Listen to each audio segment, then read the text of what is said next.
চিরদিনই তুমি যে আমার আজকের পর্ব দেখতে হলে আমাদের চ্যানেলটি সাবস্ক্রাইব করে সম্পূর্ণ ভিডিও না টেনে দেখতে থাকুন। গল্পের শুরুতেই আমরা দেখতে পাবো আর্য অপর্ণাকে বলছে, অপর্ণা দেখি তোমার পাটা। আমার যতদূর মনে পড়েছে আমরা তো আগুনে পড়ে হাঁটছিলাম, তোমার পা নিশ্চয়ই পুড়ে গিয়েছে, দেখি দেখি। তখন অপর্ণা বলে, না স্যার, পা দেখার দরকার নেই, আগুনে তো আপনিও হেঁটেছেন, আপনার পাটা তো পুড়ে গিয়েছে, আমার পা দেখতে হবে না, এটা আমি ঠিক ম্যানেজ করে নিব। তখন আর্য বলে, একদম না, না করবে না, দাও, আমার পা পড়ুক, আমার পুরা শরীর জ্বলুক, কিন্তু আমার কিচ্ছু হবে না, কিন্তু তোমাকে অনেক দূর চলতে হবে, দেখে দেখে। এই বলে অপর্ণার পাটা নিয়ে নেয়। দেখে অপর্ণার পা তো পুড়ে গিয়েছে এবং ফুলে গিয়েছে। এটা দেখে তো আর্য অনেক ইমোশনাল হয়ে পড়ে, সাথে সাথে পাটা ধরে তার মাথাটা ঠেকে ফেলে, কান্না করতে থাকে আর্য। তো অপর্ণাও সাথে অনেক ইমোশনাল হয়ে পড়ে, দুজন অনেক ইমোশনাল হয়ে পড়ে এবং অনেকটাই রোম্যান্টিক মুহূর্তে পরিণত হয়। তখনই ওইখানে কিঙ্কর চলে আসে। কিঙ্কর এসে বলতে থাকে, আমার একটু কথা ছিল। তখন আর্য বলে, নতুন ফোন কেনা হয়েছে তো ফোন করে আসলেই তো বাড়তে। তখন কিঙ্কর বলে, না, একটু ইমার্জেন্সি ছিল, এজন্যই এসেছি। তখন অপর্ণা বুঝতে পারে। আর্য বলে, অপর্ণা, আমার খুব খিদে পেয়েছে, তুমি আমার জন্য কিছু নিয়ে আসবে? তখন অপর্ণা বলে, হ্যাঁ স্যার, আমি এখন নিয়ে আসছি। এটা বলে অপর্ণা এখান থেকে চলে যায়। তো অপর্ণা নিচে এসে গোপীদাকে বলে, গোপীদা, আর্য স্যার খুব ক্ষুধা পেয়েছে, তুমি আমাকে একটু ডিম আর দুধ করে দিতে পারবে? তখন বলে, হ্যাঁ ম্যাডাম, অবশ্যই পারব। তখন গোপী এগুলো আনতে যায়। অপর্ণা আস্তে আস্তে আর্য স্যারের রুমের দিকে চলে আসে।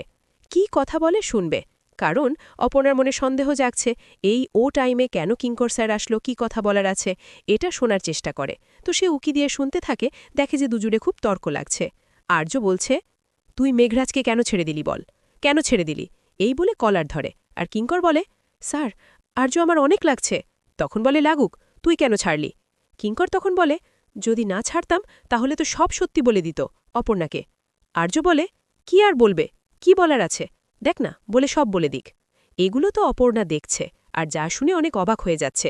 এদিকে আর্য মেঘরাজের সঙ্গে তর্ক করার সময় হঠাৎই চোখ পড়ে দরজার দিকে, যেখানে অপর্ণা দাঁড়িয়ে আছে।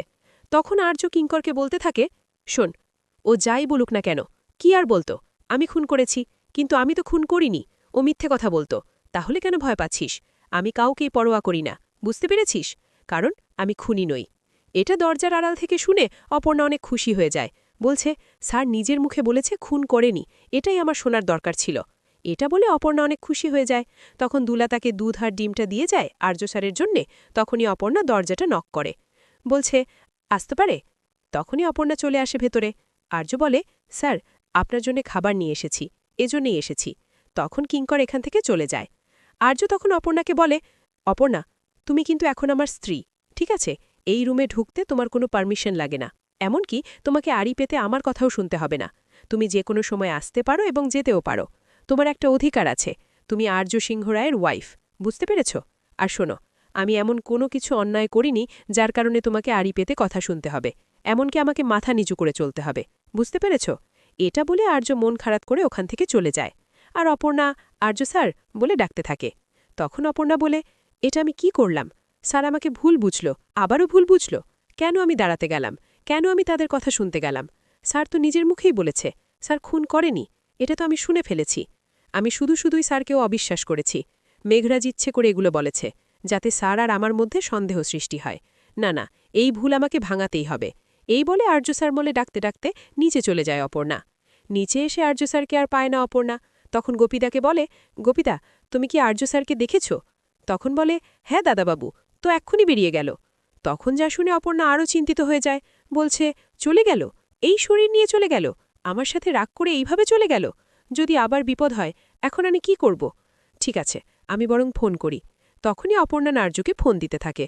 এদিকে আর্য ড্রাইভ করতে থাকে রাস্তায় একা একা, আর বলতে থাকে, অপর্ণা, তোমাকে আমি বলেছি, তোমাকে আমি সব বলবো, কিন্তু আমার কিছু সময়ের দরকার।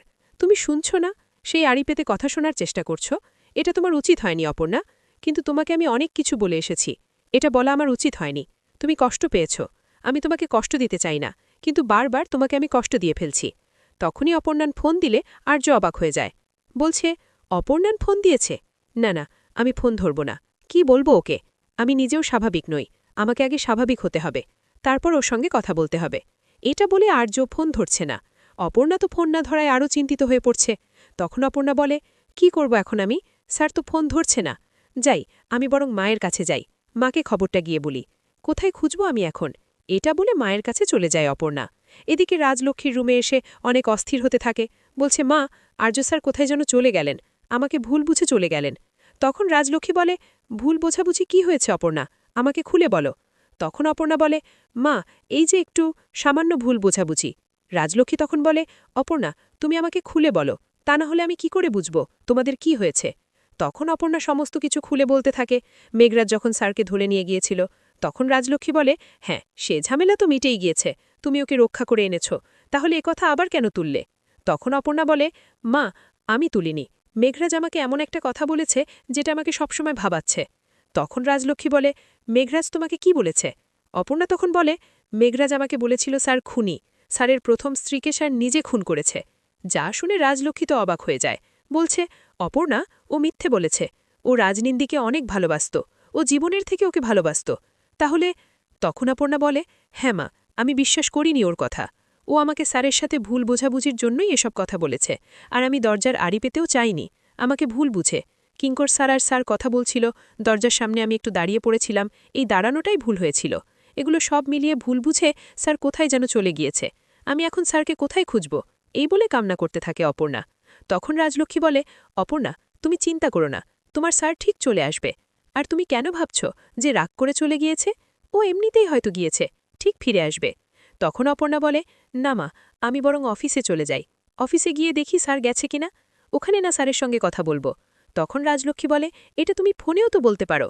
তখন অপর্ণা বলে, মা, আমার ফোনও ধরছে না, এজন্যই আমার আরও খারাপ লাগছে, যাই, আমি বরং অফিসে যাই। রাজলক্ষ্মী তখন বলে, দাঁড়াও অপর্ণা, এইভাবে অফিসে যাবে, সিংহরায় পরিবারের বউ এইভাবে অফিসে যায়, একবার গিয়েছ তো গিয়েছ, তখনও তো অনেক ঘটনা ঘটেছে, যা হবার হয়েছে, কিন্তু আজকে এইভাবে যেতে পারবে না, ঠিক আছে। তখন অপর্ণা বলে, মা, তাহলে আমি কিভাবে যাব। রাজলক্ষ্মী তখন বলে, আজকে আমি তোমাকে আমার মতো করে সাজিয়ে দিব, তারপর যাবে, বুঝতে পেরেছ। তখন অপর্ণাকে রাজনন্দিনীর শাড়িটা দিয়ে দেয়, বলে, যাও, এই শাড়িটা পরে রেডি হয়ে আসো। তখন এই শাড়িটা পরে অপর্ণা নিচে নেমে আসে, রাজলক্ষ্মী তাকে দেখে অনেক খুশি হয়ে যায়। অপর্ণা বলে, মা, তাহলে আমি আসছি। রাজলক্ষ্মী বলে, দাঁড়াও অপর্ণা, আমার মনে হচ্ছে আমিও তোমার সঙ্গে যাই, জানো তো, আমার মনটা না একটু অস্বস্তি লাগছে, তোমার সাথে গেলে বরঞ্চ ভালোই লাগবে। এই বলে দুজনে চলে যেতে চায়, তখন এখানে মানসি চলে আসে, বলছে, আপনারা দুজন মিলে কোথায় যাচ্ছেন। অপর্ণা শাড়ি পরা দেখে অবাক হয়ে যায়, বলছে, মাদার ইন ল, তোমাকে শাড়ি দিয়েছে। কই, মাদার ইন ল, আপনি তো আমাকে কখনো এরকম শাড়ি দেননি। তখন রাজলক্ষ্মী বলে, মানসি, তুমি আমার শাড়ি পরবে। তখন অপর্ণা তাদের তর্কার মধ্যে থাকতে জানা না, বলছে, মা, আমি বরং আসি, আমার একটু তাড়া রয়েছে তো। তখন মানসি বলে, আমিও যাব। অপর্ণা বলে, মানসিদি, আমার না একটু তাড়া রয়েছে। তখন মানসি বলে, আমি যাব আর আসব। তখন রাজলক্ষ্মী বলে, তুমি অফিসে যাবে এখন, কেন যাবে। তখন মানসি বলে, কেন মাদার ইন ল, আমি কি যেতে পারি না। তখন মানসি বলে, ঠিক আছে, আমি আসছি। এই বলে রেডি হতে যায় মানসি। তখন অপর্ণা বলে, মা, এখন কি করব। তখন রাজলক্ষ্মী বলে, অপর্ণা, তুমি চলে যাও, মানসিকে নিয়ে আমি পরে আসছি। এটা বলে অপর্ণা তার মাকে থ্যাংক ইউ বলে চলে যায় অফিসে।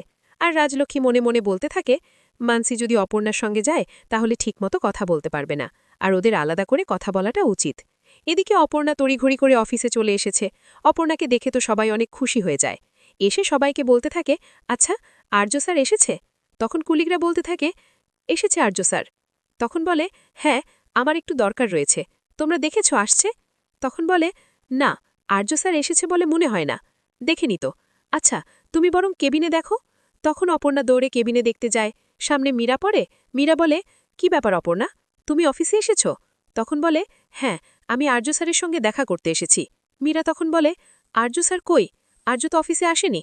যা শুনে অপর্ণা তো পুরোই চমকে যায়। তো প্রিভিউয়ার্স, তাহলে নেক্সট আপডেটে আরও কি হতে চলেছে তো জানতে অবশ্য আমার সাথেই থাকুন। ধন্যবাদ। চিরদিনই তুমি যে আমার আজকের পর্ব দেখতে হলে আমাদের চ্যানেলটি সাবস্ক্রাইব করে সম্পূর্ণ ভিডিও না টেনে দেখতে থাকুন। গল্পে শুরু